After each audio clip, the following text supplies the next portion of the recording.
سے اکثر دیکھیے کیسا ہے. میں نے دیکھا نو مسلموں کو جو اسلام میں آتے ہیں بڑا احترام کرتے ہیں اپنے والدین کا غیر مسلم ہونے کے باوجود بھی. لیکن کیا بات ہے ہمارے پاس وہ احترام نظر نہیں آتا اپنے والدین کا جو مسلمان تھے. اللہ کی نعمت ہے بہت بڑی نعمت ہے. اسلام قبول کرنا کتنی تکلیف کا الگ ہی معاملہ ہے. ہاں کیوں ہم چھوڑ دے رہے؟ تو والدین کا احترام اپنی جگہ یاد رکھیے. وَصَاحِبُهُمَا فِي الدُّنْيَا مَعْرُوفًا.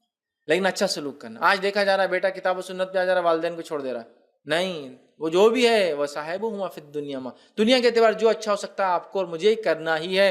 تو یہاں اللہ رب العزت نے لقمان حکیم نے پہلی نصیحت توحید کی ہے، سیکنڈ والدین کی کر رہے ہیں اور یہ بھی بتا رہے ہیں اگر والدین شرک کا بولے تو میرے بچے شرک مت کرنا، اس لیے کہ شرک سب سے بڑا ظلم ہے. تو والدین کی بات میرے بچے تب تک ہی ماننا جب تک بات کتاب و سنت کے مطابق ہو.